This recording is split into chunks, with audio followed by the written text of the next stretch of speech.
Olá, acadêmico! Seja bem-vindo à disciplina Língua Portuguesa Instrumental. Esse vídeo que você irá assistir agora fará você refletir sobre as diferentes concepções de texto. Lembre-se de que você não está sozinho. Mesmo à distância, podemos interagir através das ferramentas de contato que o IFMA disponibiliza aos acadêmicos.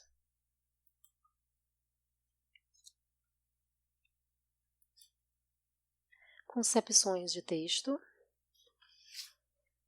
Nós iremos analisar as concepções de texto, analisar e interpretar textos com eficiência, identificar os fatores que compõem a textualidade. A partir desta aula, vamos conhecer as diferentes concepções de texto. Bem, a palavra texto ela pode ser definida como conjunto de unidades de sentido, frases, palavras, que estão dispostas de forma coerentes dentro de um contexto. O texto ele é produzido por um sujeito num dado tempo e espaço e ele cumpre determinada função.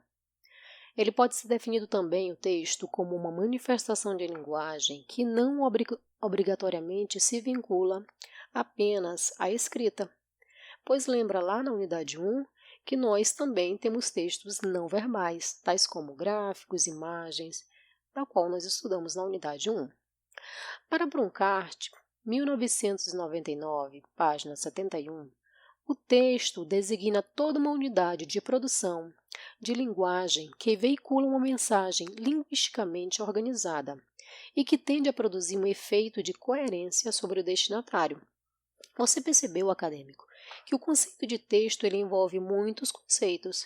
Eu preciso que você compreenda que o texto só faz sentido porque ele foi escrito com um propósito na comunicação por alguém e remetido ao outro por meio de um canal específico e que, neste processo comunicativo, haverá a interação. Mas, afinal, o que é texto? Texto é uma unidade significativa, uma unidade de interação e uma unidade comunicativa em constante movimento. Então, para dar essa ideia de movimento, nós temos essa imagem aqui como texto, como unidade comunicativa, significativa e interativa em movimento. E tipo textual? Bem, neste tópico nós vamos analisar esse conceito, né? O que é tipo textual? Tipo textual é uma espécie de sequência, teoricamente definida pela natureza linguística de sua composição, em relação aos aspectos lexicais, sintáticos, tempos verbais, relações lógicas. Em geral, os tipos textuais abrangem as categorias já conhecidas suas, né? Algumas delas, vamos dizer assim, narração, você já viu um texto argumentativo, com certeza, exposição, descrição, injunção, e não está incluído, mas também temos em alguns livros, né, o conceito do texto da tipologia prescritiva, que já a gente também vai exemplificar aqui o que é. Aqui nós temos os tipos textuais conhecidos, quanto à estrutura, narrativo, descritivo, argumentativo, expositivo e injuntivo. Então, o tipo textual é importante, né, ressaltar que tem muito mais a ver com a estrutura do texto e caracteriza-se muito mais como uma sequência linguística do que textos materializados. Como texto materializado, nós vamos entender a questão de gêneros e isso um pouquinho ali mais para frente, tá? Vamos precisar ficar atento agora ao modo que este texto se apresenta, pois o tipo textual relaciona uma estrutura fixa dentro do texto. Então, ele é classificado de acordo com uma estrutura, objetivo e finalidade. Tá? Então, aqui nós temos uma breve explicação sobre o que é um texto narrativo. Então, narrar é contar algo, né? Vai apresentar personagens, enredo, espaço, clímax, narrador. Então, você já teve contato, sim, com o texto narrativo. E o que é o texto descritivo? Descrever é dizer como é. Então, são textos que descrevem, relatam situações, lugares, coisas ou pessoas. O texto argumentativo são textos que o emissor defende ou critica um determinado ponto de vista por meio de argumentos, certo? E o texto expositivo, ele tem o objetivo de apresentar um assunto, acrescentar algumas informações sobre um determinado tema. Em geral, ele apresenta fontes confiáveis, autorizadas da pesquisa. Então, no texto expositivo, você tem que apresentar ali que fonte citar. O texto injuntivo significa ordem, obrigação e imposição. Logo, esse tipo de texto ele apresenta ordem, instrução ao receptor, tentando persuadi-lo ou convencê-lo. A diferença do injuntivo para o prescritivo, que não aparece aí, é que o prescritivo ele vem mais com uma imposição e ele exige que o leitor, o prescritivo, ele proceda de uma determinada forma. Então, ele não tem a liberdade de mudar aquilo ali. Certo? Ele é de caráter coercitivo, aquele tipo de texto. A gente tem a Constituição. Você pode ir lá chegar e mudar a Constituição? Não, tem todo um processo, né, para mudar a Constituição. Então, esse tipo de texto prescritivo, né, dentre outros textos. E o injuntivo, que tipo, um exemplo, uma bula, uma receita. Então, você tem ali uma certa liberdade de alterar ali uma receita. Eu não vou tomar o remédio esse horário, vou tomar em outro horário. Então, o texto injuntivo, você tem mais essa liberdade, né? Ele vai te aconselhar, uma ajuda, vai te informar em algo. Já o prescritivo, não. Correto? Fatores da textualidade. Para que tenhamos a compreensão e entendimento do texto, ele deve apresentar fatores, né? Então, quando lemos, ouvimos, falamos ou escrevemos um texto, nossa expectativa é que o conjunto de palavras, proferido, escrito, nos pareça um todo articulado, precisa ter sentido, precisa ser pertinente e adequado à situação em que ocorre. Fatores da textualidade são a intencionalidade. A intencionalidade está atrelada ao modo como o emissor usa o texto para realizar suas intenções, os seus desejos, né?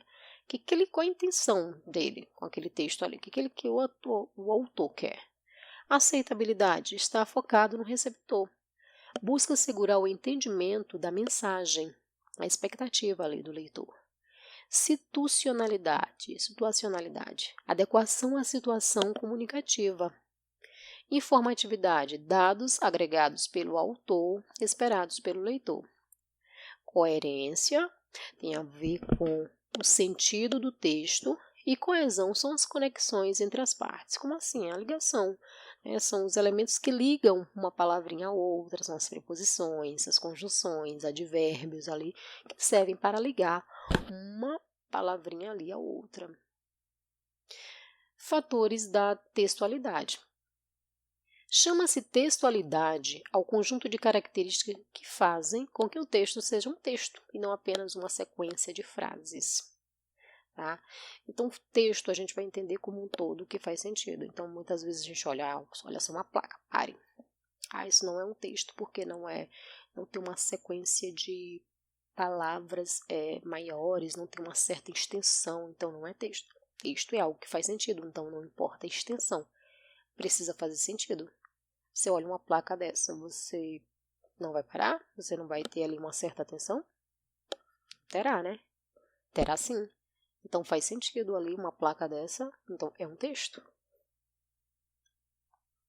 E existe texto sem coesão?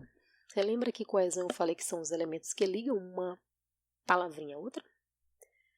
Falei que são preposições, que são as conjunções, que são os advérbios, e aí nós estamos vendo apenas substantivos, chinelo, vaso, descarga, pia, sabonete, água, escova, creme, dental, água, espuma, creme de barbear, pincel, espuma, gilete, água, cortina, sabonete, água quente, toalha, creme.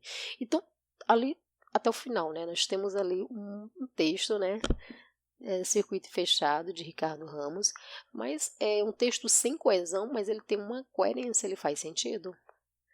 Você verifica ali que todo um contexto da pessoa acordando, pegando chinelo, indo ali ao vaso, e depois vai vai lá na pia, pega o sabonete. Então, ali você vai criando um contexto em sua mente, apesar de não ter os elementos de coesão, ele faz sentido. Tá? É um texto coeso, aliás, ele tem coerência, ele faz sentido. Ele não é um texto coeso, tá? Ele é sem coesão, ele é sem elementos de ligação, mas ele tem coerência. Coerência, sentido. Coesão, elementos de ligação.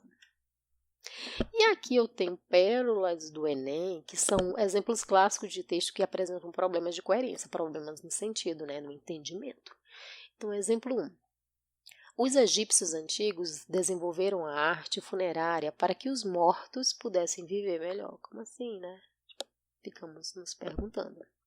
O petróleo apareceu há muitos séculos, numa época em que peixes se afogavam dentro d'água. Como assim? Os índios sacrificavam os filhos que nasciam mortos, matando todos assim que nasciam. Então, nós precisamos prestar atenção, né, nos textos, né? Animais vegetarianos comem animais não vegetarianos. Olha atenção aos textos, à coerência. Aqui nós temos as nossas referências.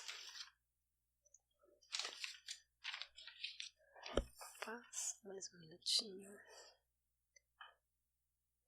Desejamos a todos bons estudos, sucesso na construção do conhecimento e compreensão sobre o assunto. Acadêmico, acesse o ambiente virtual de aprendizagem em seu AVA, participe dos fóruns, acesse aos links com os materiais de apoio e não deixe de realizar suas atividades. Qualquer dúvida, estamos à disposição. Bons estudos!